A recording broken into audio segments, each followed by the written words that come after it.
Hi my dear all aspirants. This is your ANR sir standing before you. ముందుగా ఎంతో కష్టపడి prepare అవుతున్నటువంటి మా ఆస్పిరెంట్స్ అందరికీ కూడా హృదయపూర్వక దీపావళి శుభాకాంక్షలు.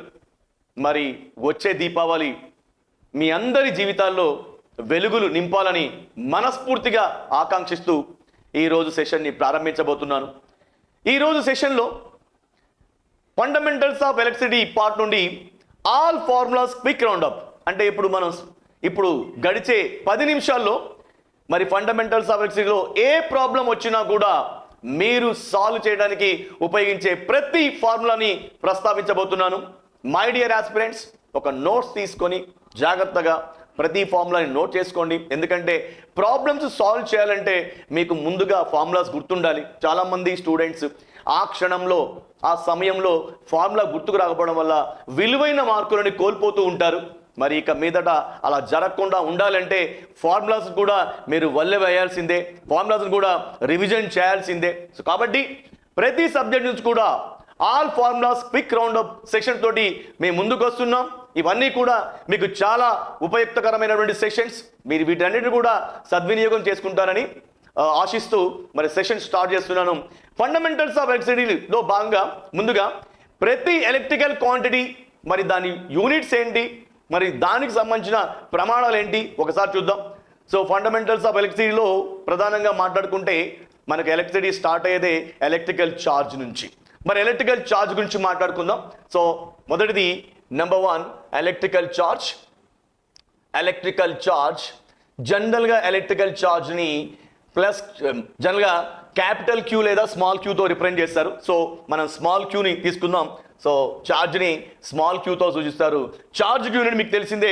యాక్చువల్గా ఛార్జ్కి సంబంధించినటువంటి ప్రాపర్టీస్ని ముందుగా ఎక్స్ప్లెయిన్ చేసినటువంటి మరి శాస్త్రవేత్త సైంటిస్ట్ సర్ జాన్ కూలుమ్. కాబట్టి అతని పేరు మీదుగా ఈ ఎలక్ట్రికల్ ఛార్జ్కి యూనిట్ ఇవ్వడం జరిగింది. మరి ఎలక్ట్రికల్ ఛార్జ్కి యూనిట్ ఏంటమ్మా? కూలుమ్. ఎలక్ట్రికల్ ఛార్జ్ యూనిట్ వచ్చేసి కూలుమ్. మన షార్ట్ ఫామ్లో COL అని రాస్తాము. చూడండి ఇక్కడ సి అని రాసుకుంటాం.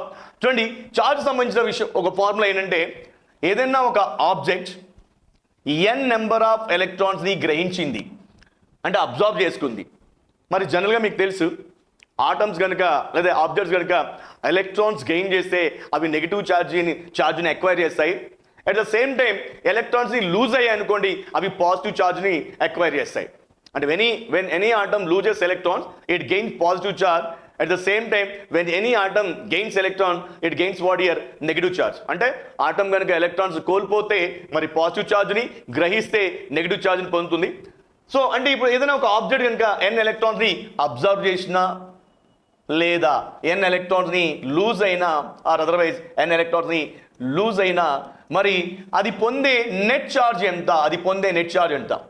చూడండి ఒక ఆబ్జెక్ట్ n నెంబర్ ఆఫ్ ఎలక్ట్రాన్స్ని లూజ్ అయితే వచ్చేది పాజిటివ్ ఛార్జ్, గెయిన్ అయితే వచ్చేది నెగిటివ్ ఛార్జ్. ఇక్కడ మనం ఓన్లీ మ్యాగ్నిట్యూడ్ గురించి మాట్లాడుకుంటున్నాం కాబట్టి పాజిటివ్ నెగిటివ్ కాన్సెప్ట్ వదిలిపెట్టండి. If any object loses or gains n number of electrons then what is the net charge acquired by each?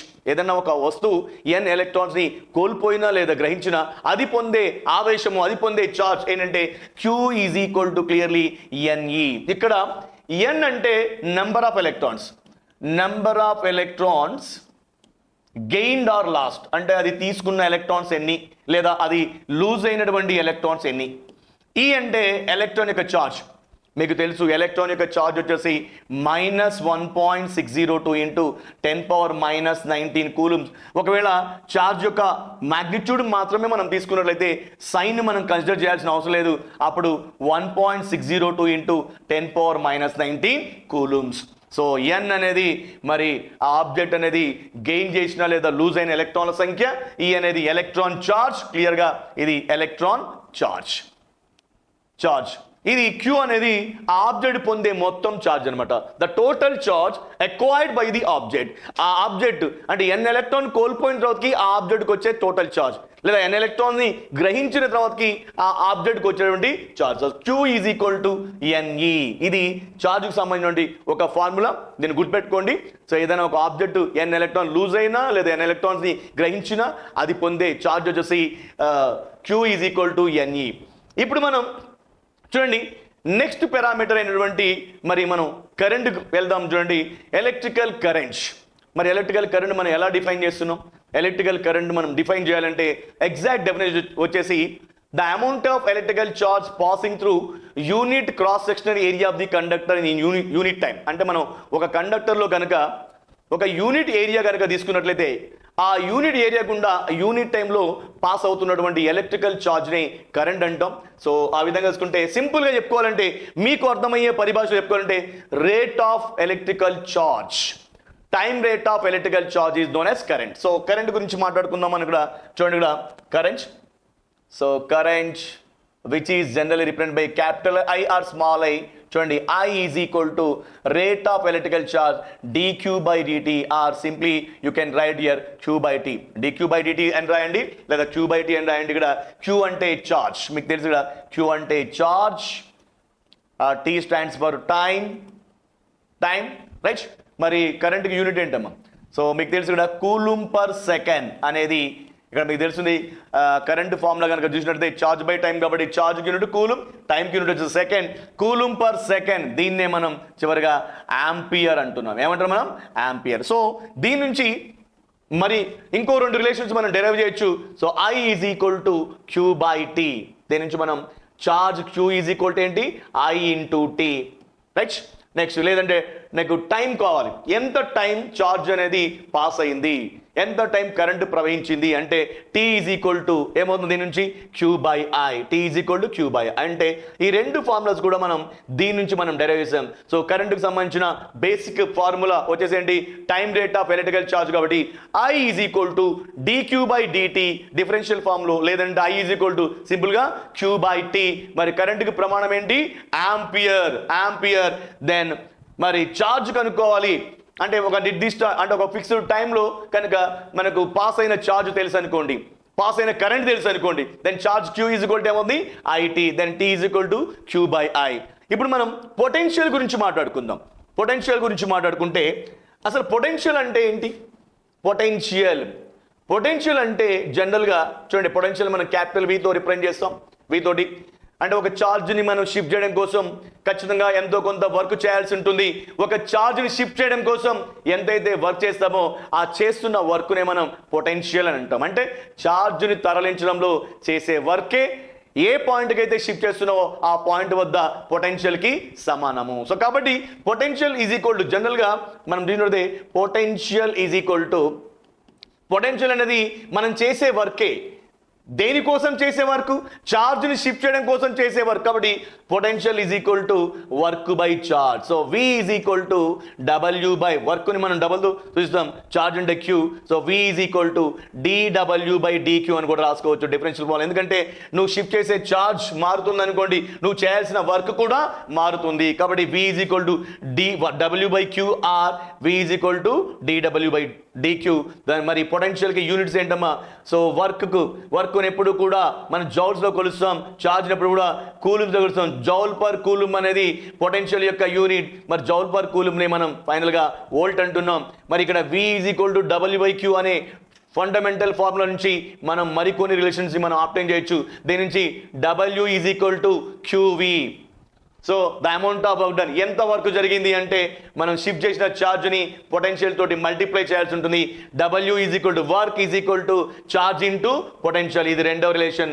లేదా దీని నుంచి నీకు ఛార్జ్ కావాలంటే Q is equal to W by V, Q is equal to W by V. ఈ రెండు relations కూడా ఈ major formula నుంచి డెరైవ్ చేయబడ్డాయి. సో పొటెన్షియల్ విషయానికి వచ్చినప్పుడు మనకి ఇక్కడ ప్రధానంగా 3 ఫార్ములా చూసాం. V is equal to W by Q, W is equal to QV, Q is equal W by V. Potential difference అంటే మనం చూడండి, ఇక్కడ పొటెన్షియల్ డిఫరెన్స్ అంటే ఆల్రెడీ ఎలక్ట్రికల్ ఫీల్డ్లో 2 పాయింట్స్ ఉన్నాయి. ఆ 2 పాయింట్స్ మధ్య మనం ఒక ఎలక్ట్రికల్ ఛార్జ్ని షిఫ్ట్ చేయాలనుకోండి, అప్పుడు కూడా మనం ఎంతో కొంత వర్క్ చేయాల్సి ఉంటుంది. మరి 2 పాయింట్స్ మధ్య ఛార్జ్ని షిఫ్ట్ చేయడం కోసం మనం ఎంతైతే వర్క్ చేసామో ఆ వర్క్ని ఆ 2 పాయింట్స్ మధ్య పొటెన్షియల్ డిఫరెన్స్గా తీసుకుంటాం. సో పొటెన్షియల్కి పొటెన్షియల్ డిఫరెన్స్కి రెండు కూడా సేమ్ యూనిట్స్. నెక్స్ట్ మనం తీసుకున్నట్లయితే చూడండి, ఇక్కడ ఇప్పుడే మనం పొటెన్షియల్ డిఫరెన్స్కి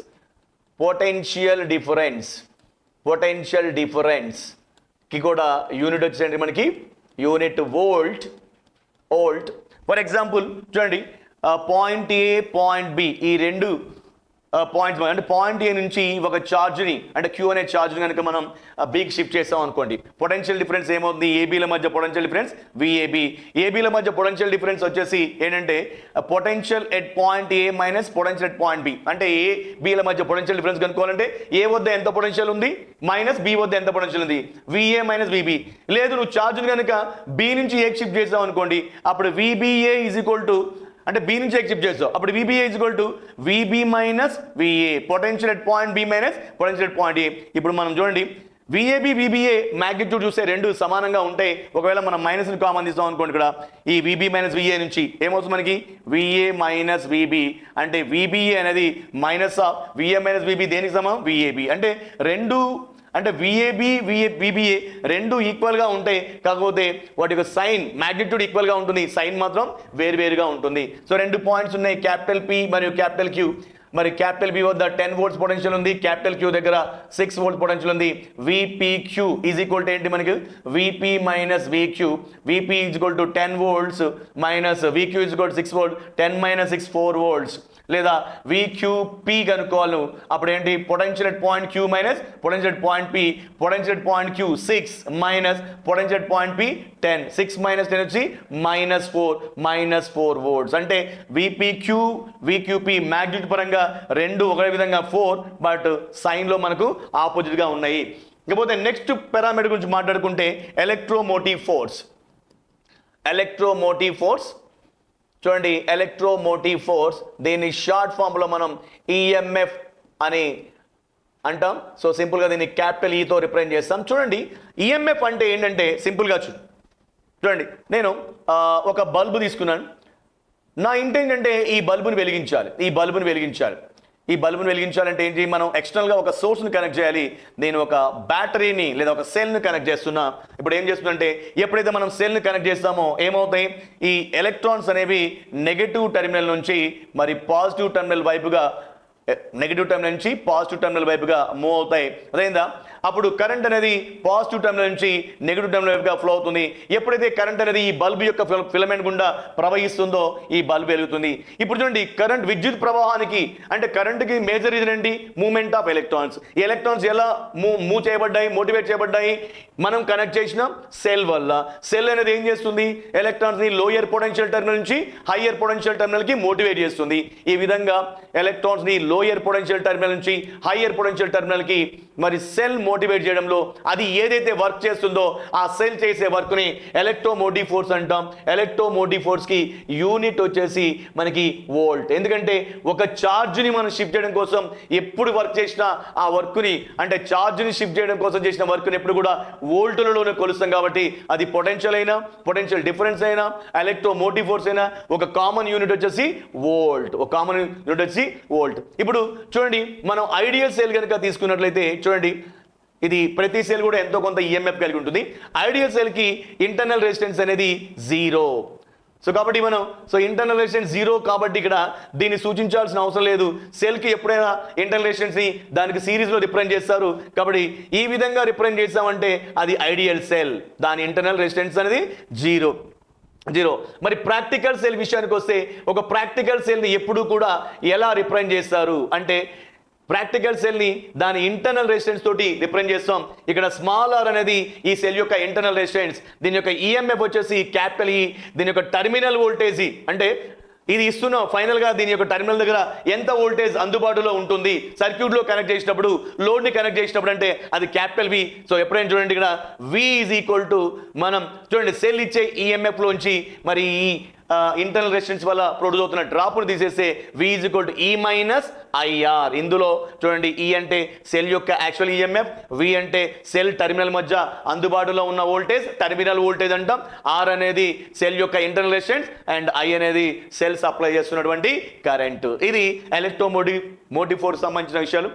ఇప్పుడు ద మోస్ట్ ఫండమెంటల్ రూల్ ఏంటి మనకి ఓమ్స్ లా. చూడండి ఎలక్ట్రిసిటీలోనే ద మోస్ట్ ఫండమెంటల్ లా మనం ఒక ఎలిమెంట్కి అప్లై చేసిన పొటెన్షియల్ డిఫరెన్స్ అండ్ ఆ పొటెన్షియల్ డిఫరెన్స్ కారణంగా ఆ ఎలిమెంట్కి సప్లై చేయబడుతున్న కరెంట్, ఈ రెండింటి మధ్య ఉన్నటువంటి బేసిక్ రిలేషన్ని అది కూడా కాన్స్టెంట్ టెంపరేచర్ వద్ద తెలియజేసేదే ఓమ్స్ లా. ఒకసారి ఓమ్స్ లా కనుక మనం రివైజ్ చేసినట్లయితే చూడండి, ఓమ్స్ లా ఏం చెప్తుందంటే చూడండి, ఓమ్స్ లా సో ఒక కండక్టర్ కనుక, సో ఇది ఒక కండక్టర్ చూడండి, ఈ కండక్టర్లో జనరల్గా కండక్టర్స్లో ఎలక్ట్రాన్స్ మనం పొటెన్షియల్ డిఫరెన్స్ అప్లై చేయకముందు, ఫీల్డ్ అప్లై చేయకముందు ఆ కండక్టర్ ఇంటర్నల్ పోర్షన్లో ఎలక్ట్రాన్స్ అన్నీ కూడా ర్యాండమ్గా ఉంటాయి, ఎలా పడితే అలా మోషన్ చేస్తాయి. అటువంటి ర్యాండమ్ మోషన్ చేసే ఎలక్ట్రాన్స్ వల్ల ఎటువంటి కరెంట్ అనేది ప్రొడ్యూస్ అవ్వదు. సో మరి ఆ ఎలక్ట్రాన్స్ని ఒక యూనిక్ డైరెక్షన్లో తీసుకురావడానికి, ఒక డిసిప్లైన్డ్ మోషన్ చేయించడం కోసం ఖచ్చితంగా మనం ఫీల్డ్ అప్లై చేయాలి. ఇక్కడ మనం కొంత పొటెన్షియల్ డిఫరెన్స్ని అప్లై చేస్తున్నాం చూడండి, V వోల్టులు అప్లై చేస్తున్నాం. సో దీని కారణంగా మరి ఈ పొటెన్షియల్ డిఫరెన్స్ కారణంగా మరి ఈ కండక్టర్ గుండా I అనే కరెంట్ ఫ్లో అవుతుంది అనుకోండి. ఒకవేళ ఈ కండక్టర్ యొక్క టెంపరేచర్ స్థిరంగా ఉంది అనుకుంటే, ఎట్ కాన్స్టెంట్ టెంపరేచర్ అనుకుంటే చూడండి, మీరు పొటెన్షియల్ డిఫరెన్స్ని ఎలా చేంజ్ చేస్తే కరెంట్ కూడా అదే విధంగా మారుతుంది. పొటెన్షియల్ డిఫరెన్స్ని డబుల్ చేశారనుకోండి, దాని ద్వారా సప్లై చేయబడే కరెంట్ డబుల్ అవుతుంది. మీరు అప్లై చేసిన పొటెన్షియల్ డిఫరెన్స్ని హాఫ్ చేశారనుకోండి, కరెంట్ కూడా సగం అవుతుంది. అంటే పొటెన్షియల్ డిఫరెన్స్లో ఉన్నటువంటి చేంజ్ ఏదైతే ఉందో అదే చేంజ్ మనం కరెంట్లో గమనిస్తాం. సో ఈ రిలేషన్ ఏమంటామంటే potential difference is directly proportional to current, V proportional to I.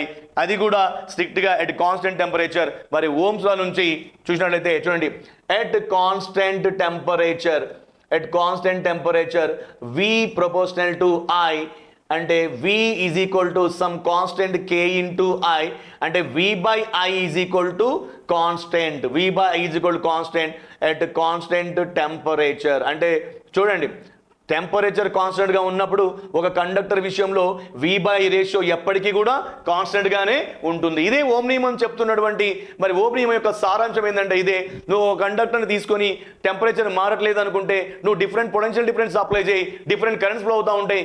ఏది ఏమైనప్పుడు కూడా ప్రతి కేసులో నువ్వు V బై I రేషియోని క్యాలిక్యులేట్ చేస్తే ఆ V బై I నిష్పత్తి మాత్రం స్థిరముగా ఉంటుంది. V బై I రేషియో స్థిరం. సో మొత్తానికి ఇక్కడ V ఈజ్ ఈక్వల్ టు, ఇక్కడ మనం తీసుకుంటున్న కాన్స్టెంట్ ఏదో కాదు, అది కండక్టర్కు ఉన్నటువంటి రెసిస్టెంట్, వాహకానికి ఉన్నటువంటి నిరోధం. So V is equal to R into I. ఇది మరి ఓమ్స్ లా యొక్క mathematical representation at constant temperature. గుర్తుపెట్టుకోండి, V is equal to IR. దీని నుంచి మనకి I is equal to V by R, then R is equal to V by I. ఈ రెండు formulas కూడా డెరైవ్ చేయబడతాయి. మీకు తెలుసు, దీంట్లో మీకు ఆల్రెడీ చూడండి, పొటెన్షియల్కి యూనిట్ వచ్చి వోల్ట్ అండ్ కరెంట్ యూనిట్ వచ్చేసి ఆంపియర్ అండ్ రెసిస్టెన్స్ యూనిట్ వచ్చేసి ఓమ్, రెసిస్టెన్స్ యూనిట్ వచ్చి ohm. R is equal to V by I. So next మనం ఫర్దర్గా వెళ్ళినట్లయితే లాస్ ఆఫ్ రెసిస్టెన్స్ చూద్దాం.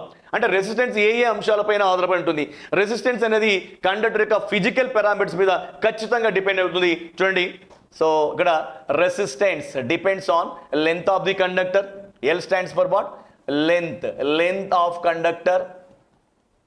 Next A, area of cross section of the conductor, area of cross section of conductor, area of cross section of the conductor and nature of the material. Resistance also depends on nature of the material. అంటే copper తీసుకుందాం అనుకోండి, కాపర్కి ఒక resistance ఉంటుంది, అదైందా? So ఈ విధంగా nature of the material మీద కూడా depend అయి ఉంటుంది.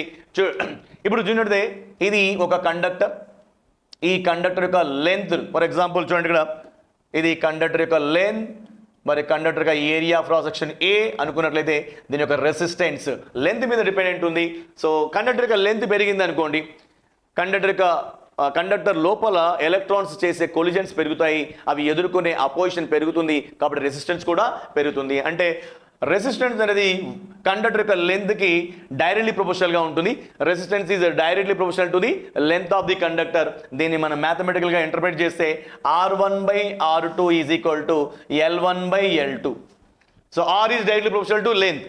రెండవది R is inversely proportional to area of cross section. చూడండి, కండక్టర్ యొక్క ఏరియా ఆఫ్ క్రాస్ సెక్షన్ పెరిగింది అనుకోండి, లోపల ఎలక్ట్రాన్స్కి తగినంత స్పేస్ దొరుకుతుంది. సో అవి చేసే కొలిజన్స్ అనేవి తగ్గిపోతాయి, సో అవి ఎదుర్కొనే అపోజిషన్ తగ్గుతుంది, కాబట్టి రెసిస్టెన్స్ అనేది తగ్గుతుంది. సో కాబట్టి ఏరియా ఆఫ్ క్రాస్ సెక్షన్ పెరిగినప్పుడు రెసిస్టెన్స్ తగ్గుతుందంటే అది ఏ విధమైన relation? Inversely proportional relation. So R is inversely proportional to A, అంటే R1 by R2 is equal to A2 by A1, A2 by A1. So ఈ రెండు రిలేషన్ మనం కలిపి రాసినప్పుడు R proportional to L into 1/a, R proportional to ఎల్/a.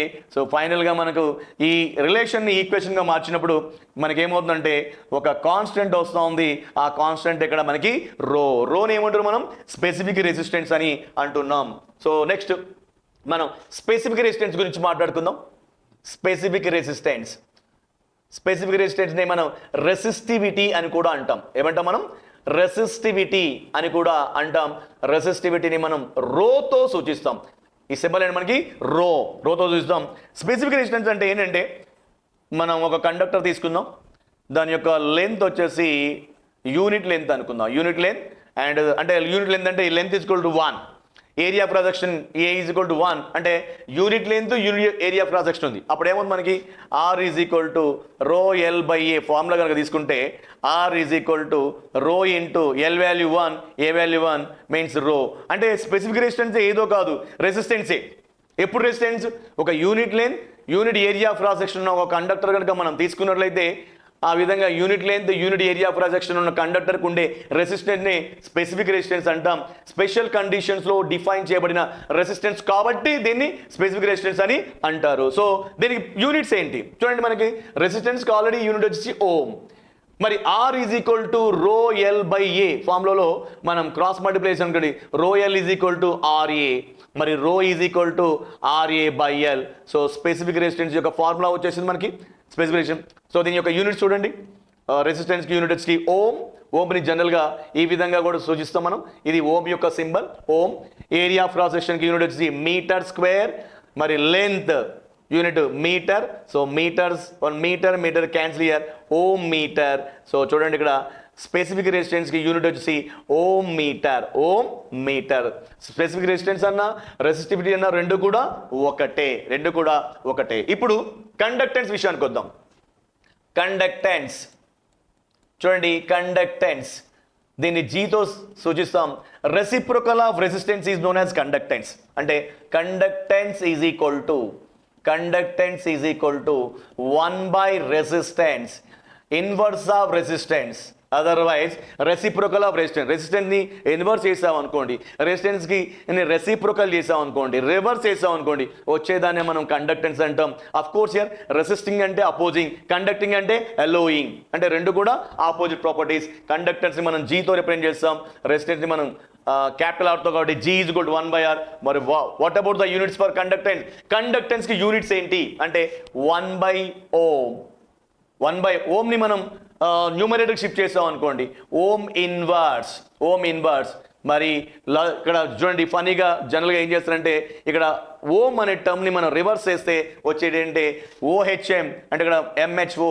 Om inverse అన్నా MHO మో అన్న ఉంటాయి. చూడండి ప్రతిదాన్ని మనం అలా రివర్స్ చేయం, ఇక్కడ మాత్రమే అలాగా. సో ఓం ఇన్వర్స్ ఇది మో, దీన్నే మనం సీమెన్ అని కూడా అంటాం. చూడండి సీమెన్ అని కూడా అంటాం. అంటే ఇప్పుడు చూడండి 1/ఓం, ఓం ఇన్వర్స్, మో, సీమెన్ ఇవన్నీ కూడా units for conductance capital G. ఇప్పుడు చూడండి దీని నుంచి ఇంకొక రిలేషన్ మనకి I is equal to V/R ఉంది కదా, V/R. దీని నుంచి మనం V ఇంటూ 1/R రాసుకుంటే V ఇంటూ 1/R ఏంటి G. So I is equal to ఇంకో formula I is equal to VG. అంటే చూడండి ప్రొడక్ట్ అంటే పొటెన్షియల్ని కండక్టెన్స్ని మల్టిప్లై చేస్తే మనకు వచ్చేది ఎప్పుడు కూడా ఏంటి కరెంట్. ఇది కండక్టెన్స్. నెక్స్ట్ కండక్టివిటీ అంటే ఏంటి? కండక్టెన్స్ని మనం క్యాపిటల్ Gతో రిప్రజెంట్ చేస్తున్నాం. కండక్టివిటీని సిగ్మాతో, సో చూడండి కండక్టివిటీని సిగ్మాతో రిప్రజెంట్ చేస్తాం. దీన్ని ఈ సింబల్ని ఏమని చదవాలంటే సిగ్మా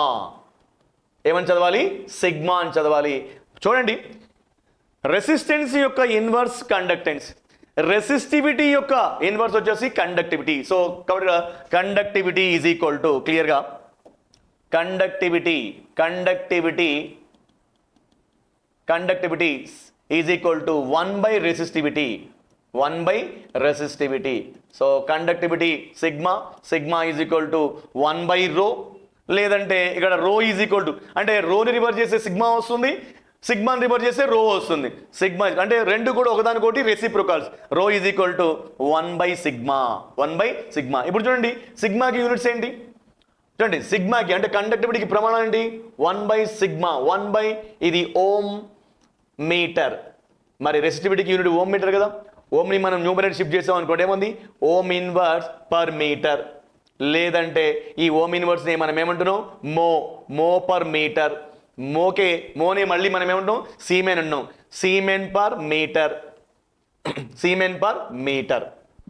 ఇది సిగ్మా యొక్క కండక్టివిటీ యొక్క ప్రమాణాలు ఇవన్నీ కూడా రైట్. మనకు ఆల్రెడీ తెలుసు రో ఈజ్ ఈక్వల్ టు RA/L కదా, మరి సిగ్మా ఈజ్ ఈక్వల్ టు ఏమవుతుంది దీన్ని రివర్స్ చేస్తే L/RA. సో ఇంకొక ఫార్ములా జనరేట్ అయింది, ఇది స్పెసిఫిక్ రెసిస్టెన్స్. చూడండి specific resistance as well as conductivity యొక్క ఫార్ములాస్ మధ్య రిలేషన్స్.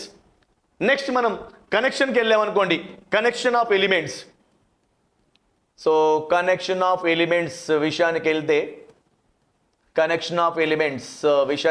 చూడండి ఇక్కడ సిరీస్ జనరల్గా మనకి 2 టైప్స్ ఆఫ్ కనెక్షన్ ఉన్నాయి, series as well as parallel. Resistors case తీసుకున్నాం మనం. రెసిస్టర్స్ కేసు కనుక మనం తీసుకున్నట్లయితే చూడండి 2 రెసిస్టర్స్ని మనం సిరీస్లో కనెక్ట్ చేసాం అనుకోండి, R1 R2 అనే 2 రెసిస్టర్స్ని. So what about R equivalent? వీటిని నేరుగా యాడ్ చేయొచ్చు. ఏవైనా 2 రెసిస్టర్స్ని మనం సిరీస్లో కనెక్ట్ చేస్తే వాటి నేరుగా ఈక్వలెంట్ రెసిస్టెన్స్ కనుక్కోవాలంటే ఇండివిజువల్ రెసిస్టర్స్ని నేరుగా యాడ్ చేయొచ్చు, R1 + R2. ఒకవేళ నువ్వు n రెసిస్టర్స్ని సిరీస్లో కనెక్ట్ చేసావు, R1 R2 R3 so on Rn. So R1 R2 R3 so on Rn. So then equivalent resistance ఎంత? ఈ కాంబినేషన్కి ఈక్వలెంట్ రెసిస్టెన్స్ సేమ్ అన్నింటినీ కూడా నేరుగా యాడ్ చేసాయి, R1 + R2 + so on Rn. లేదు నువ్వేం చేసావంటే n ఈక్వల్ రెసిస్టర్ని సిరీస్లో కనెక్ట్ చేసావు అంటే R. సో R ఇలా ఎన్ని రెసిస్టర్స్ కనెక్ట్ చేసావు n రెసిస్టర్స్ని, అప్పుడు ఈక్వలెంట్ రెసిస్టెన్స్ ఏమవుతుంది R equivalent is equal to ఏమవుతుంది అంటే చూడండి ఇప్పుడు నువ్వు R + R అని చెప్పేసి n టైమ్స్ యాడ్ చేస్తావు కాబట్టి దాని రిజల్ట్ వాల్యూ ఏమవుతుంది n into R. So series కనెక్షన్లో మనం n ఈక్వల్ రెసిస్టెన్స్ని n ఐడెంటికల్ రెసిస్టెన్స్ని మనం కనెక్ట్ చేసినట్లయితే equal resistance n into R. సిరీస్లో నేరుగా మనం డైరెక్ట్గా వీటిని యాడ్ చేసి ఈక్వల్ రెసిస్టెన్స్ని మనం ఆబ్టైన్ చేయొచ్చు. ఇకపోతే ఇండక్టర్స్ విషయానికి వస్తే చూడండి ఇక్కడ ఇండక్టర్స్ విషయానికి వస్తే సేమ్ రిలేషన్స్ మనం రెసిస్టర్స్లో ఏవైతే వచ్చాయో ఇండక్టర్స్లో కూడా అదే రిలేషన్స్ మనం ఆబ్టైన్ చేస్తాం. 2 ఇండక్టర్స్ని మనం సిరీస్లో కనెక్ట్ చేస్తాం అనుకోండి, L1 వాటి ఇండక్టెన్స్ L1 L2 అనుకోండి, L equivalent is equal to L1 + L2. లేదు మనం n ఇండక్టర్స్ని సిరీస్లో కనెక్ట్ చేస్తున్నాం, అప్పుడు మరి ఫలిత ఇండక్టెన్స్ రిజల్టెంట్ ఇండక్టెన్స్ ఎంత? L equivalent. ఫార్ములా వచ్చేసి L equivalent is equal to ఇప్పుడు కూడా నేరుగా యాడ్ చేయండి L1 + L2 + L3 + so on Ln. ఒకవేళ ఐడెంటికల్ ఇండక్టర్స్ని కనుక, ఐడెంటికల్ అంటే అన్నిటి యొక్క ఇండక్టెన్సెస్ ఈక్వల్గా ఉన్నాయి. సో ఐడెంటికల్ ఇండక్టర్స్ కేసులో ఐడెంటికల్ ఇండక్టర్స్ కనుక మీరు చూసినట్లయితే చూడండి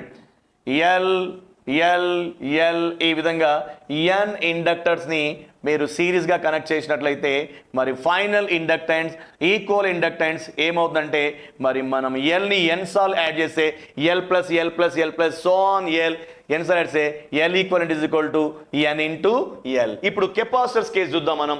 చూడండి ఇక్కడ కెపాసిటర్స్ కేసు కనుక మనం చూసినట్లయితే కెపాసిటర్స్ సిరీస్లో కనెక్ట్ చేస్తే మరి వాటి యొక్క ఈక్వలెంట్ వాల్యూ ఈ రెసిస్టర్స్ మరియు ఇండక్టర్స్ మాదిరిగానే ఉంటుందంటే లేదు, ఇప్పుడు రివర్స్ అవుతుంది. చూడండి ఇక్కడ నేను 2 కెపాసిటర్స్ని సిరీస్గా కనెక్ట్ చేశాను. చూడండి C1 C2 మరి వాటి యొక్క ఈక్వలెంట్ కెపాసిటీని ఎలా కనుక్కుంటుంటే then we will use this formula 1/C equivalent is equal to 1/C1 + 1/C2.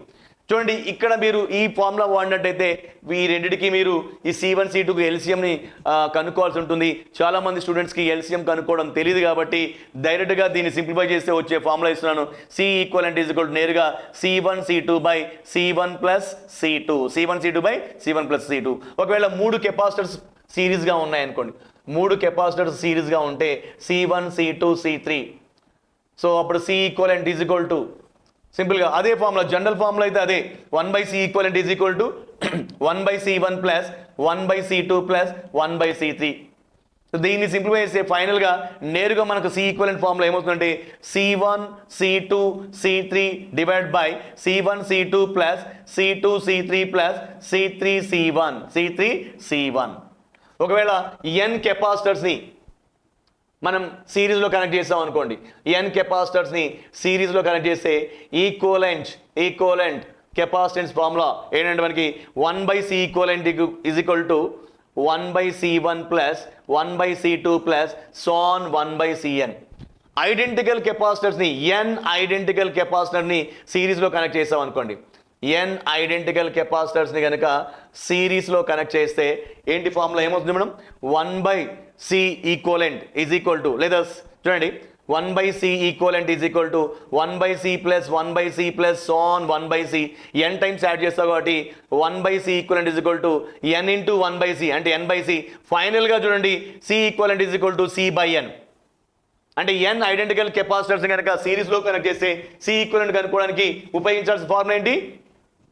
మనం కనెక్ట్ చేసిన ప్రతి కెపాసిటెన్స్ వాల్యూ ఎంత? C బై ఎన్ని కెపాసిటర్స్ని సిరీస్లో కనెక్ట్ చేస్తారు? C/n. ఫర్ ఎగ్జాంపుల్ నేను 10 కెపాసిటర్స్ని నేను సిరీస్లో కనెక్ట్ చేస్తాం, ఒక్కో కెపాసిటర్ వాల్యూ 2 మైక్రోఫారడ్స్. అప్పుడు ఏమవుతుంది? 2 మైక్రోఫారడ్ బై 10 వేస్తాం, C/n ఫార్ములా. ఇది సిరీస్ కనెక్షన్. మరి ప్యారలల్ కనెక్షన్ గురించి మాట్లాడుకుందాం. ప్యారలల్ కనెక్షన్ గురించి మాట్లాడుకుంటే చూడండి, parallel connection of the elements గురించి మనం మాట్లాడుకుంటే ముందుగా రెసిస్టర్స్ విషయానికి వద్దాం. చూడండి, రెండు రెసిస్టర్స్ని కనుక మనం ప్యారల్గా కనెక్ట్ చేస్తాం అనుకోండి. సో ఈ విధంగా మొదటి రెసిస్టర్ యొక్క రెసిస్టెన్స్ R1, రెండవ రెసిస్టర్ యొక్క రెసిస్టెన్స్ R2, ఈ రెండు కూడా ప్యారల్గా కనెక్ట్ చేయబడ్డాయి. వీటి యొక్క ఈక్వలెంట్ రెసిస్టెన్స్ ఎంత? సో ఇంతకుముందు కెపాసిటర్స్కి సిరీస్ విషయంలో ఏవైతే ఫార్ములాస్ వచ్చాయో ఆ ఫార్మ్ ఇక్కడ రిపీట్ అవుతుంది. So 1/R equivalent is equal to 1/R1 plus 1/R2. మరి R equivalent is equal to simplified form R1 R2 by R1 plus R2. ఒకవేళ కనుక 3 రెసిస్టర్స్ని ప్యారల్ కనెక్ట్ చేస్తాం అనుకోండి, if 3 resistors are connected in parallel R1 R2 R3, ఈ 3 రెసిస్టర్స్ని మనం parallel connect చేస్తే R ఈక్వలెంట్ ఏంటి? జనరల్ ఫార్ములా వచ్చేసి 1/R equivalent is equal to 1/R1 plus 1/R2 plus 1/R3. దీన్ని సింప్లిఫై చేసాం అనుకోండి, R equivalent is equal to R1 into R2 into R3 by R1 R2 plus R2 R3 plus R3 R1. So better you use this formula. ఒకవేళ n రెసిస్టర్స్ని కనుక మనం parallel connect చేస్తాం అనుకోండి, n రెసిస్టర్స్ని మనం ప్యారలల్గా కనెక్ట్ చేస్తే మరి ఈక్వలెంట్ రెసిస్టెన్స్ని ఎలా కనుక్కుంటాం? R1 R2. చూడండి, R ఈక్వలెంట్. సో అప్పుడు జనరల్ ఫార్ములానే వాడతాం. 1/R equivalent is equal to 1/R1 plus 1/R2 plus so on 1/Rn. Right.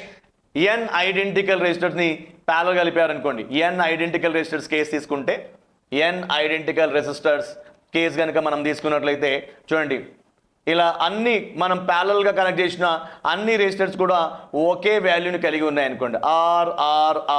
So నేరుగా R equivalent is equal to, అలా ఎన్ని రెసిస్టర్స్ కలిపావు? n. R equivalent is equal to R/n. ఎంత? R/n. ఇవి resistors యొక్క ప్యారలల్ కనెక్షన్. ఇండక్టర్స్ యొక్క parallel connection చూస్తే same relations వస్తాయి. చూడండి, ఇండక్టర్స్ చూద్దాం మనం. ఇండక్టర్స్ కనుక చూసినట్లయితే, సో 2 ఇండక్టర్స్ని మనం ప్యారల్గా కనెక్ట్ చేసాం అనుకోండి, 2 ఇండక్టర్స్ని మనం ప్యారల్గా కనెక్ట్ చేసినప్పుడు ఈక్వలెంట్ ఇండక్టెన్స్ ఎంత? L1 L2.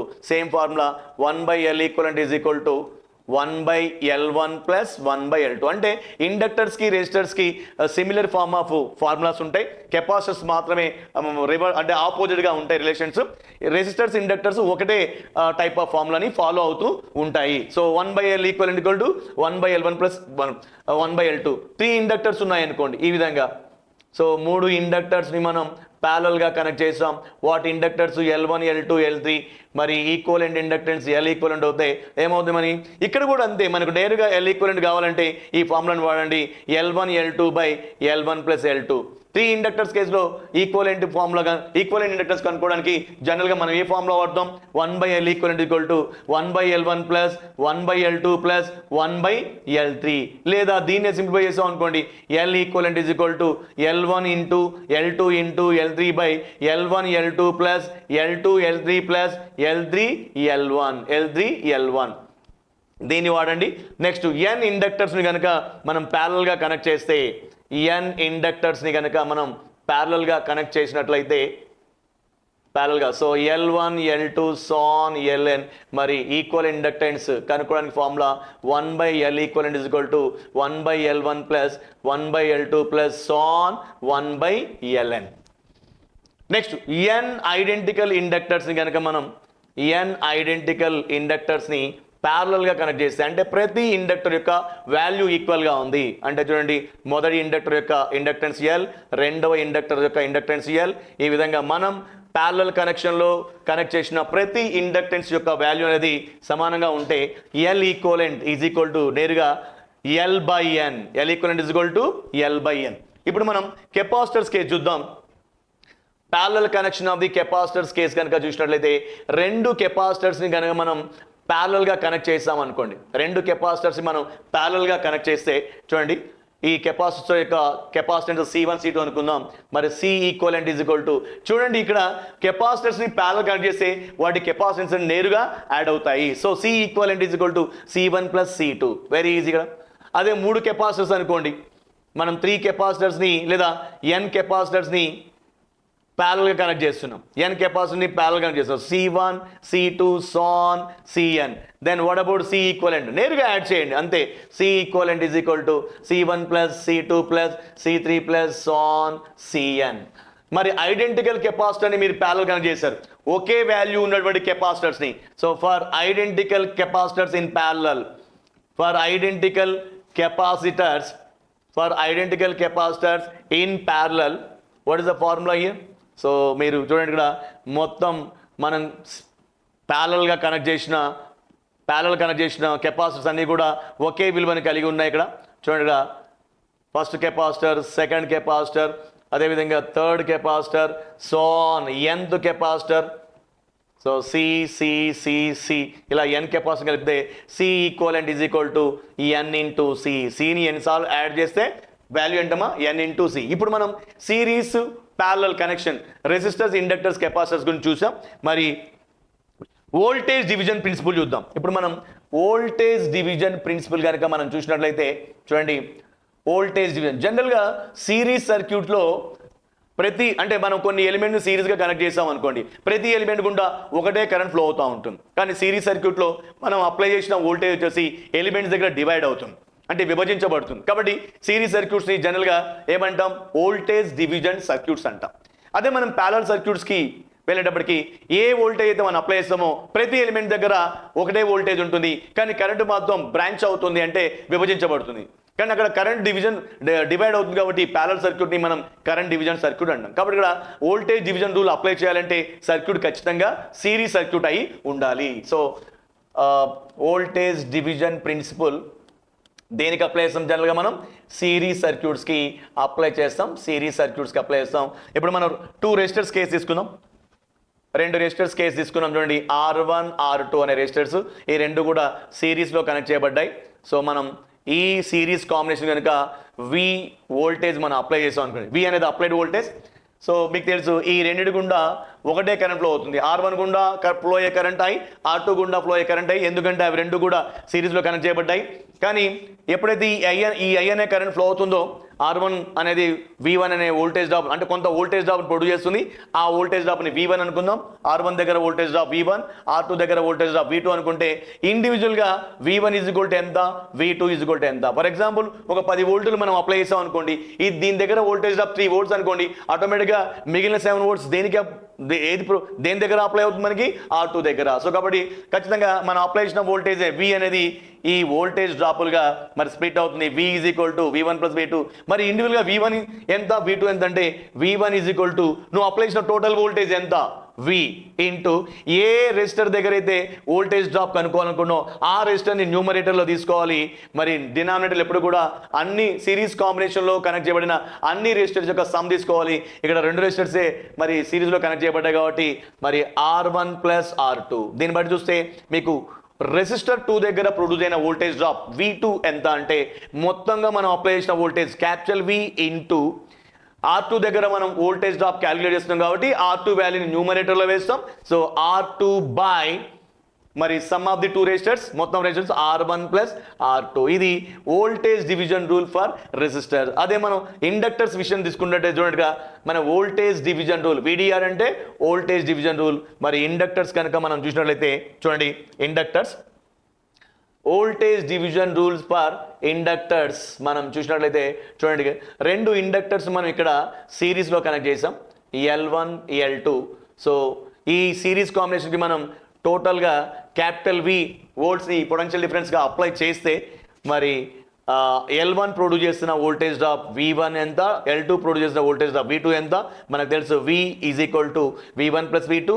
L1 ప్రొడ్యూస్ చేస్తున్న వోల్టేజ్ డ్రాప్ V1 కనుక్కోవాలంటే ఉపయోగించే ఫార్ములా వోల్టేజ్ డివిజన్ రూల్ నుంచి టోటల్గా మనం అప్లై చేసిన వోల్టేజ్ V ఇంటూ ఇప్పుడు మనం L1 దగ్గర వోల్టేజ్ డ్రాప్ కనుక్కుంటున్నాం కాబట్టి మరి L1నే మనం న్యూమరేటర్లో వేయాల్సి ఉంటుంది డివైడ్ బై మరి డినామినేటర్లు ఎప్పుడు కూడా some of the elements values తీసుకోవాలి కాబట్టి L1 plus L2 L1 plus L2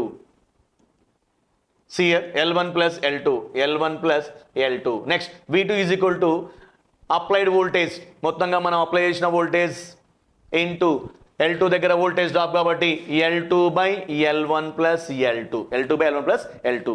voltage division రూల్ని మనం కెపాసిటర్స్కి కనుక మనం అప్లై చేసినట్లయితే మరి వోల్టేజ్ ఎలా డివైడ్ అవుతుంది చూడగా ఇక్కడ రివర్స్. ఇంత ముందు వరకు మనం రెసిస్టర్స్ ఇండక్టర్ విషయంలో ఏ రెసిస్టర్ దగ్గర అయితే వోల్టేజ్ డ్రాప్ కనుక్కుంటామో అదే రెసిస్టర్ని అదే ఎలిమెంట్ని న్యూమరేటర్లో తీసుకున్నాం. కానీ కెపాసిటర్ విషయంలో అలా కాదు. ఏ ఎలిమెంట్ దగ్గర అయితే ఏ కెపాసిటర్ దగ్గర అయితే వోల్టేజ్ డ్రాప్ కనుక్కుంటామో ఆ కెపాసిటర్ కాకుండా ఆపోజిట్ కెపాసిటర్ అవతలి కెపాసిటర్ని న్యూమరేటర్లో తీసుకోవాల్సి ఉంటుంది. సో కాబట్టి C1 C2 అనే రెండు కెపాసిటర్ని మనం సిరీస్లో కనెక్ట్ చేస్తే దానికి మనం V పొటెన్షియల్ డిఫరెన్స్ అప్లై చేసాం. టోటల్ అప్లైడ్ వోల్టేజ్ V కనుక అయినట్టయితే C1 ప్రొడ్యూస్ చేసిన వోల్టేజ్ డ్రాప్ ఎంత, C2 ప్రొడ్యూస్ చేసే వోల్టేజ్ డ్రాప్ V2 ఎంత. So V is equal to V1 plus V2. మరి V1 is equal to total applied voltage V into మీకు ముందుగా చెప్పిన విధంగా C1 ప్రొడ్యూస్ చేసే వోల్టేజ్ డ్రాప్ అనుకుంటున్నప్పుడు ఆపోజిట్ కెపాసిటర్ C2ని న్యూమరేటర్లో తీసుకోవాల్సి ఉంటుంది. నెక్స్ట్ సో డినామినేటర్లో మాత్రం some of the two capacitors and V2 is equal to again year capital V into మరి C2 దగ్గర మనం వోల్టేజ్ డ్రాప్ కనుక్కునేటప్పుడు అవతల కెపాసిటర్ వాల్యూ అంటే C1 న్యూమరేటర్లో తీసుకుంటాం. So C1 by C1 plus C2. ఈ రెండు ఎక్స్ప్రెషన్స్ కూడా ఏంటంటే రెసిస్టర్స్ ఇండక్టర్ ఎక్స్ప్రెషన్ కొంచెం ఆపోజిట్. ఇప్పుడు మనం కరెంట్ డివిజన్ ప్రిన్సిపల్ తీసుకుందాం. చూడండి కరెంట్ డివిజన్ ప్రిన్సిపల్ కనుక మనం తీసుకున్నట్లయితే మరి కరెంట్ డివిజన్ ఏ సర్క్యూట్లో జరుగుతుంది ముందుగా చెప్పిన విధంగా ప్యారలల్ సర్క్యూట్లో జరుగుతుంది. ప్యారలల్ సర్క్యూట్లో వోల్టేజ్ అయితే ఒకటే ఉంటుంది, కరెంట్ మాత్రం మరి డిఫరెంట్ ప్యారలల్ బ్రాంచెస్ గుండా డిఫరెంట్ కరెంట్స్ ఫ్లో అవుతూ ఉంటాయి. సో కరెంట్ డివిజన్ అనేది జనరల్గా ప్యారలల్ సర్క్యూట్లో జరుగుతుంది కాబట్టి ప్యారలల్ సర్క్యూట్స్ని కరెంట్ డివిజన్ సర్క్యూట్స్ అని అంటారు. సో కరెంట్ డివిజన్ రూల్ చూసినట్లయితే CDR రెసిస్టర్స్కి మనం అప్లై చేద్దాం. సో ఖచ్చితంగా మరి కరెంట్ డివిజన్ రూల్ని మనం ఏ సర్క్యూట్కి అప్లై చేస్తాం, ప్యారలల్ సర్క్యూట్కి. కాబట్టి రెండు రెసిస్టర్స్ కనుక మనం ప్యారలల్గా కనెక్ట్ చేసినట్లయితే రెండు రెసిస్టర్స్ని మనం ప్యారలల్ కనెక్ట్ చేస్తాం. ఇక్కడ ఆ రెసిస్టర్స్ వాల్యూస్ వచ్చి R1 R2. మరి ఈ ప్యారలల్ కాంబినేషన్ ఎంటర్ అవుతున్న కరెంట్ I అనుకుందాం. మరి ఈ జంక్షన్ రీచ్ అవగానే ఈ టోటల్ కరెంట్ I కాస్త స్ప్లిట్ అవుతుంది. R1 గుండా I1 అనే కరెంట్ ఫ్లో అవుతుంది, R2 గుండా I2 అనే కరెంట్ ఫ్లో అవుతుంది. ఇండివిజువల్గా I1 ఈజ్ ఈక్వల్ టు ఎంత, I2 ఈజ్ ఈక్వల్ టు ఎంత ఎలా క్యాలిక్యులేట్ చేస్తాం మనకు తెలుసు. టోటల్ ఎంటర్ అవుతున్న కరెంటు I కాబట్టి Iనే విడిపోతుంది కాబట్టి I ఖచ్చితంగా I1 మరియు I2 ఈ రెండు యొక్క సమ్కి సమానము. చూడండి I1 is equal to current division rule ప్రకారం I1 ఈజ్ ఈక్వల్ టు మరి R1 గుండా పోతున్న కరెంట్ని ఎలా కనుక్కుంటాం అంటే ఈ జంక్షన్ ఎంటర్ అవుతున్న టోటల్ కరెంట్ I ఇంటూ మరి ఇక్కడ రివర్స్ R1 గుండా మనం కరెంట్ కనుక్కుంటున్నప్పుడు మనం ఏం చేయాలంటే అవతల రెసిస్టర్ని మన న్యూమరేటర్లో వేయాల్సి ఉంటుంది. So divide by R1 plus R2. జనరల్గా ఎందుకంటే ఇక్కడ మీకు తెలుసు I is equal to V/R. I అనేది మరి రెసిస్టెన్స్కి విలోమానుపాతంలో ఉంటుంది కాబట్టి రివర్స్గా తీసుకుంటున్నాం. ఎందుకు ఇలా చేస్తున్నాం అంటే ఇంకా డీప్గా ఎక్స్ప్లెయిన్ చేయాలంటే టైం కన్జ్యూమ్ అవుతుంది కాబట్టి వాటికి రీజన్స్ నేను ఇక్కడ ఎక్స్ప్లెయిన్ చేయట్లేదు, ఫార్ములాస్ మాత్రమే ప్రస్తావిస్తున్నాను. So I1 is equal to capital I into R2/R1+R2. మరి I2 అనేది R2 గుండా ఫ్లో అయ్యే కరెంట్. మరి జంక్షన్ ఎంటర్ అవుతున్న టోటల్ కరెంట్ ఎంత? క్యాపిటల్ I ఇంటూ R2 గుండా కరెంట్ కనుక్కున్నప్పుడు మనం ఏం చేయాలి? అవతల రెసిస్టర్ని వేయాలి. So R1/R1+R2, R1/R+. So I1 కనుక్కునేటప్పుడు R2 న్యూమరేటర్లో వేస్తున్నాం, I2ను కనుక్కున్నప్పుడు R1 న్యూమరేటర్లో వేస్తున్నాం. ఇండక్టర్స్ కూడా సేమ్ ఉంటుంది. సో మనం ఈ కరెంట్ డివిజన్ రూల్ని కనుక మనం ఇండక్టర్స్కి ఇంప్లిమెంట్ చేసినట్లయితే సేమ్ రిలేషన్స్ వస్తాయి. ఏంటి చూడండి ఒకసారి. సో ఇండక్టర్స్, రెండు ఇండక్టర్స్ మనం ప్యారలల్గా కనెక్ట్ చేసాం. ఆ ఇండక్టర్స్ వాల్యూస్ వచ్చేసి L1 L2. మరి ఈ ప్యారల్ కాంబినేషన్ని ఎంటర్ అవుతున్న టోటల్ కరెంట్ క్యాపిటల్ I అనుకుంటే ఈ క్యాపిటల్ I అనే కరెంటు రెండు కరెంట్స్గా స్ప్లిట్ అవుతుంది, I1 I2. So I is equal to clearly I1+I2. మరి ఇండక్టర్ L1 గుండా ఫ్లో అవుతున్న కరెంట్ I1ని కనుక్కోవడం కోసం మనం ఏం చేస్తాం? జంక్షన్ ఎంటర్ అవుతున్న టోటల్ కరెంట్ ఇంటూ మరి L1 గుండా ఫ్లో అయ్యే కరెంట్ కనుక్కున్నప్పుడు అవతలి ఇండక్టర్ న్యూమరేటర్లో వాడాలి L2 by some of the inductors L1+L2. అదేవిధంగా I2 is equal to total current I into మరి I2 గుండా కరెంట్ L2 గుండా కరెంట్ కనుక్కుంటున్నప్పుడు అవతలి ఇండక్టర్ అంటే L1 న్యూమరేటర్లో వాడాలి L1/L1+L2. ఇది ఇండక్టర్స్ విషయంలో కరెంట్ డివిజన్ రూల్. మరి కెపాసిటర్ కరెంట్ డివిజన్ రూల్ కనుక మనం కెపాసిటర్స్ విషయంలో చూడండి, కెపాసిటర్స్ విషయంలో మనం ఇంప్లిమెంట్ చేసినప్పుడు రెండు కెపాసిటర్స్ కనుక ప్యారలల్గా కనెక్ట్ చేయబడితే చూడండి ఆ capacitors value C1 C2. So ఈ జంక్షన్ ఎంటర్ అవుతున్న కరెంట్ క్యాపిటల్ I, మరి C1 గుండా పోతున్న కరెంట్ I1, C2 గుండా పోతున్న కరెంట్ I2 అనుకుంటే as usual I is equal to I1+I2. మరి కెపాసిటర్ C1 గుండా పోతున్న current I1 is equal to capital I into కెపాసిటర్స్కి మాత్రం రివర్స్. ఎందుకంటే ఇంతకుముందు రెసిస్టర్స్ ఇండక్టర్స్కి ఒక రెసిస్టర్ గుండా కరెంట్ కనుక్కుంటున్నప్పుడు ఒక ఇండక్టర్ గుండా కరెంట్ కనుక్కుంటున్నప్పుడు అవతల ఎలిమెంట్ వాల్యూని మనం న్యూమరేటర్లో వేయడం జరిగింది. ఇప్పుడు అలా కాదు, ఏ కెపాసిటర్ గుండా కరెంట్ కనుక్కుంటే ఆ కెపాసిటర్ వాల్యూనే న్యూమరేటర్లో ఉపయోగించాల్సి ఉంటుంది. So I into C1/C1+C2. Next I2 is equal to I into చూడండి మరి I2 అనేది C2 గుండా కరెంట్ కాబట్టి C2/C1+C2. సో ఇవి voltage division rules and current division rules. మొత్తం 3 ఎలిమెంట్స్ రెసిస్టర్, ఇండక్టర్, కెపాసిటర్ కూడా మనం కన్సిడర్ చేసాం. ఇప్పుడు చూడండి అయితే star delta transformation which is one of the most important. ఇక్కడ మీకు ఇంతకుముందు ఆల్రెడీ స్టార్ డెల్టా ట్రాన్స్ఫర్మేషన్ మీద క్వశ్చన్ కూడా ఇవ్వడం జరిగింది. చూడండి, స్టార్ డెల్టా ట్రాన్స్ఫర్మేషన్లో భాగంగా మనం డెల్టా టు స్టార్ చూద్దాం. నేను ఒక డెల్టా నెట్వర్క్ తీసుకుంటున్నా. ఇది ABC మధ్యలో కనెక్ట్ చేయబడింది. ఇది డెల్టా నెట్వర్క్, ఇది డెల్టా నెట్వర్క్. చూడండి ఇక్కడ ABC. సో చూడండి ఇక్కడ నేను దీన్ని R1, దీన్ని R2, దీన్ని R3 అనుకుంటున్నా. ఇప్పుడు దీన్ని స్టార్గా కనెక్ట్ చేస్తున్నాను, స్టార్గా నేను ట్రాన్స్ఫార్మ్ చేస్తున్నా. అంటే అవే టెర్మినల్స్ వస్తాయి ABC. నేను స్టార్గా ఒకవేళ ఈ డెల్టా నెట్వర్క్ని అంటే ఇప్పుడు మనం డెల్టా టు స్టార్ చేస్తున్నాం, డెల్టా టు స్టార్. ఈ డెల్టా నెట్వర్క్ నేను స్టార్లో కన్వర్ట్ చేస్తే ఖచ్చితంగా Aని కనెక్ట్ చేస్తూ ఒక రెసిస్టర్ వస్తుంది, Aని కనెక్ట్ చేస్తూ ఒక రెసిస్టర్, అండ్ Bని కనెక్ట్ చేస్తూ ఒక రెసిస్టర్ వస్తుంది, Bని కనెక్ట్ చేస్తూ ఒక రెసిస్టర్, అండ్ Cని కనెక్ట్ చేస్తూ ఒక రెసిస్టర్.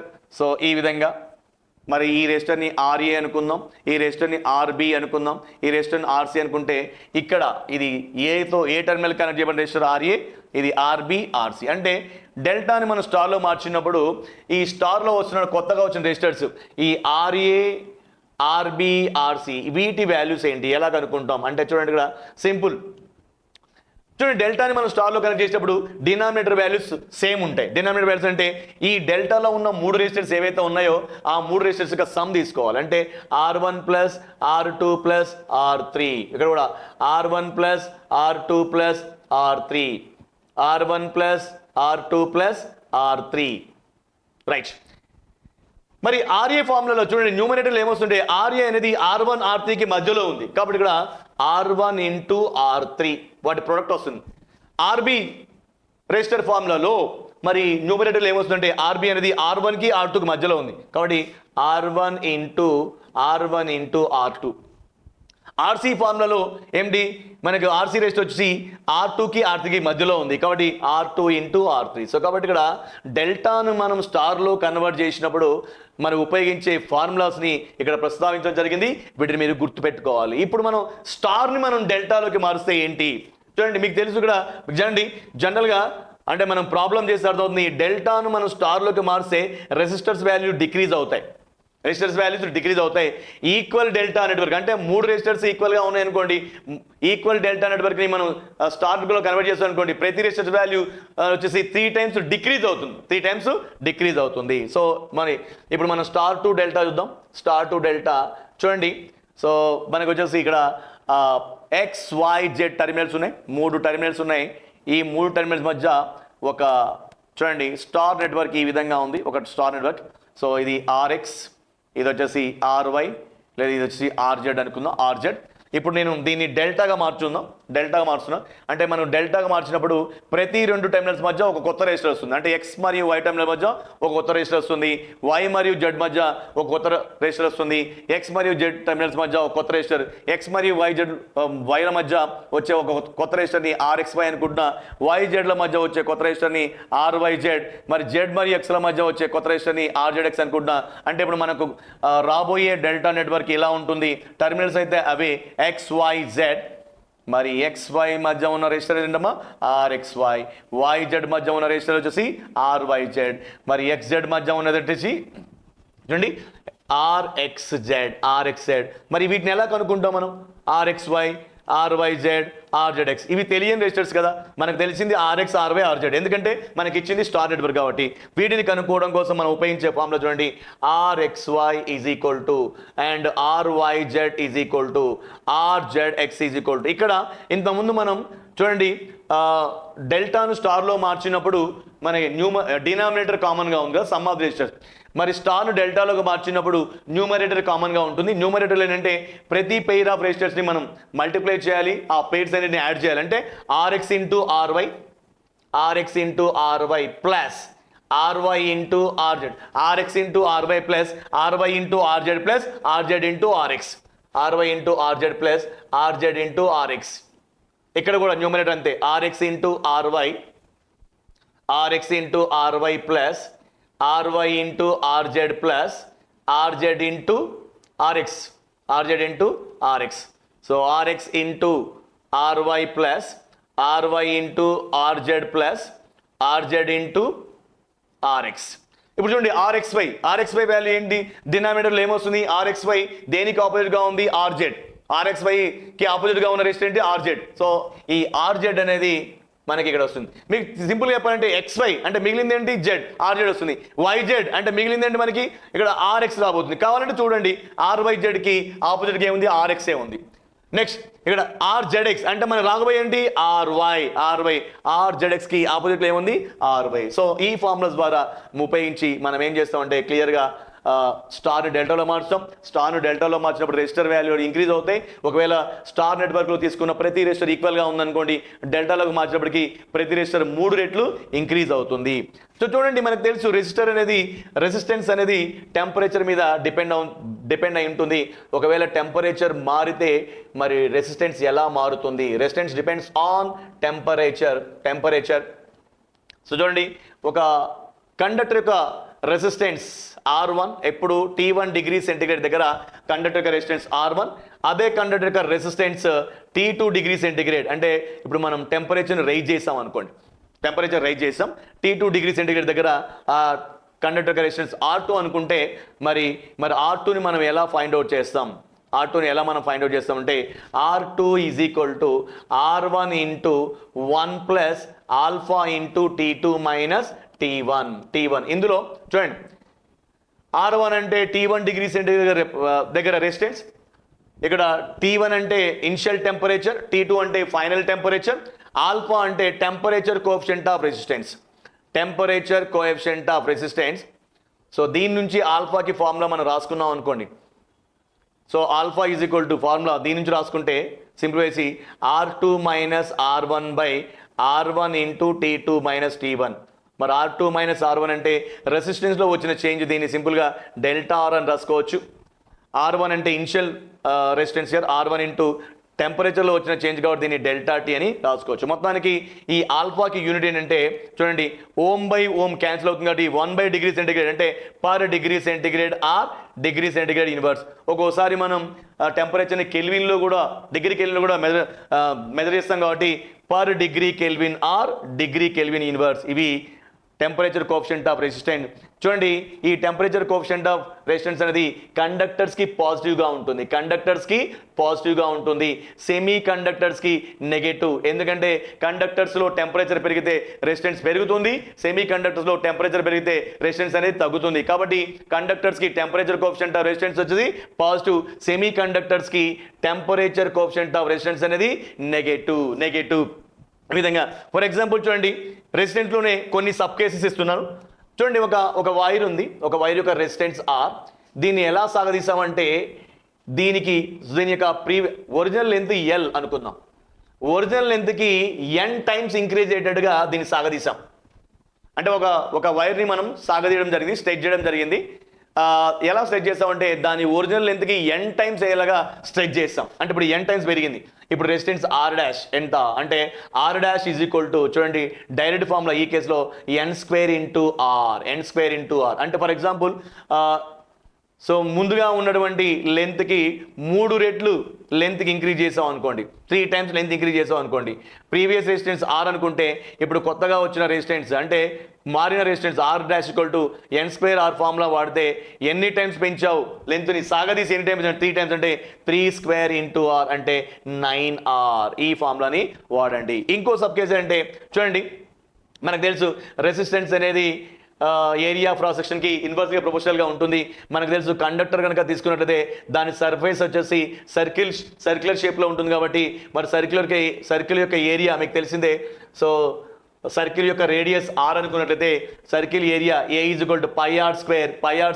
సో కాబట్టి ఇక్కడ చూడండి ఆర్ అనేది ఆర్ ప్రపోర్షనల్ టు చూడండి 1/πr² అంటే పై ఎలాగో కాన్స్టెంట్ కాబట్టి R is inversely proportional to R square అంటే రేడియస్ స్క్వేర్. కాబట్టి ఇక్కడ R1/R2 is equal to R2² R2 అంటే ఏంటి మనకి సెకండ్ కేసులో రేడియస్, R1 అంటే ఫస్ట్ కేసులో radius. R1/R2 is equal to R2² మరి చూడండి కేవీఎల్ ఏం చెప్తా ఉందంటే జనరల్గా కిర్చాఫ్ వోల్టేజ్లా దీన్ని లూప్స్కు మాత్రమే అప్లై చేస్తాం. కేవీఎల్ ప్రకారం ఏ లూప్లో అయినా algebraic some of the potential difference అనేవి 0. ఇది కేవీఎల్. కేసీఎల్ ఏం చెప్తుంది, కేవీఎల్ వచ్చేసి ఖచ్చితంగా లూప్స్ మాత్రమే అప్లై చేయాలి. కేవీఎల్ అనేది లా ఆఫ్ కన్జర్వేషన్ ఆఫ్ ఎనర్జీని బేస్ చేసుకొని రూపొందించబడింది. KVL is based on law of conservation of energy. అదేవిధంగా కేసీఎల్ విషయానికి వచ్చినట్టయితే కేసీఎల్ వచ్చేసి కేవలం నోడ్స్కి మాత్రమే, కరెంట్ జంక్షన్స్ అంటారు, నోడ్స్కి మాత్రమే అప్లై చేస్తారు. మరి కేసీఎల్ ప్రకారం ఒక నోడ్ దగ్గర మనకి కరెంట్స్ యొక్క ఆల్జిబ్రికల్ సమ్ అనేది 0 అవుతుంది. At any node algebraic sum of the currents is equal to 0, summation I is equal to 0. అది లేదంటే ఒక నోడ్ దగ్గర sum of the currents is equal to sum of the entering currents is equal to sum of the leaving currents. అది కూడా simplified statement కేసీఎల్కి. మరి KCL is based upon what? Law of conservation of charge.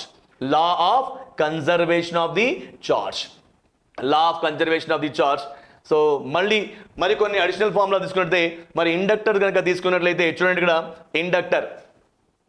Inductor కనుక మనం తీసుకుంటే inductor గుండా I అనే current flow అవుతున్నప్పుడు ఖచ్చితంగా ఇండక్టర్ కొంత మ్యాగ్నెటిక్ ఫీల్డ్ ప్రొడ్యూస్ చేస్తుంది. మరి ఇండక్టర్ అనేది కొంత ఎనర్జీని స్టోర్ చేసుకుంటుంది ఆ మ్యాగ్నెటిక్ ఫీల్డ్లో. మరి ఇండక్టర్ స్టోర్ చేసుకునే ఎనర్జీకి ఫార్ములా ఏంటి? So the energy stored by inductor,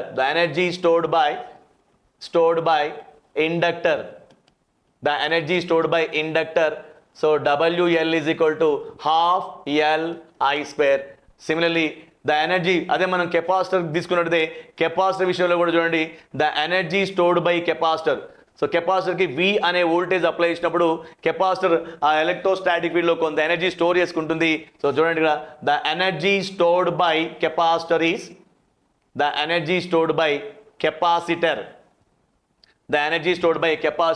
WC is equal to ½ CV². చూడండి మనం సోర్సెస్ విషయం తీసుకుంటే కనుక తీసుకున్నట్లయితే చూడండి ఐడియల్ వోల్టేజ్ సోర్స్ గురించి మాట్లాడుకుంటే ఐడియల్ వోల్టేజ్ సోర్స్ని మనం ఎలా రిప్రజెంట్ చేస్తాం? ఈ విధంగా రిప్రజెంట్ చేస్తాం. సో ఐడియల్ వోల్టేజ్ సోర్స్గా ఇంటర్నల్ రెసిస్టెన్స్ని దానికి సిరీస్లో రిప్రజెంట్ చేస్తారు. మరి ఐడియల్ వోల్టేజ్ సోర్స్కి ఇంటర్నల్ రెసిస్టెన్స్ వచ్చేసి 0. Internal resistance 0. మరి ఐడియల్ కరెంట్ సోర్స్ కనుక మనం తీసుకున్నట్లయితే ఐడియల్ కరెంట్ సోర్స్ తీసుకుంటే దాన్ని ఈ విధంగా రిప్రజెంట్ చేస్తాం. కరెంట్ సోర్స్ ఎప్పుడు కూడా యారో సింబల్తో మనం రిప్రజెంట్ చేస్తాం. యారో సింబల్ అనేది కరెంట్ డైరెక్షన్ రిప్రజెంట్ చేస్తుంది. దాని యొక్క ఇంటర్నల్ రెసిస్టెన్స్ని ప్యారలల్గా మనము రిప్రజెంట్ చేస్తాం. ఐడియల్ కరెంట్ సోర్స్ యొక్క ఇంటర్నల్ రెసిస్టెన్స్ వచ్చేసి ఇన్ఫైనైట్.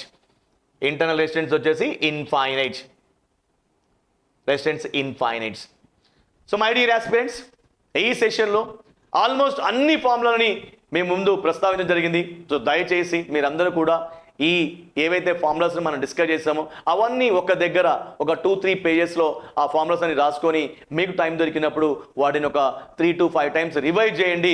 ఎందుకంటే ప్రాబ్లమ్ సాల్వ్ చేయాలంటే ఖచ్చితంగా మనం ముందుగా ఫార్ములాని గుర్తుపెట్టుకోవాలి. సో మీరందరూ కూడా ఈ ఫార్ములాస్ని రివైజ్ చేస్తారని ఆశిస్తూ ప్రాబ్లమ్స్లో మరికొంత స్ట్రెంత్ పెంచుకుంటారని చెప్పేసి నేను ఎక్స్పెక్ట్ చేస్తున్నాను. So at the same time మరొక సెషన్లో మరొక సబ్జెక్ట్ సంబంధించినటువంటి ప్రాబ్లమ్స్ అంటే అన్ని ఫార్ములాస్ క్విక్ రౌండప్ తోటి మేము ముందుకు వస్తాను. Till then I wish you good luck and all the best. Thank you very much.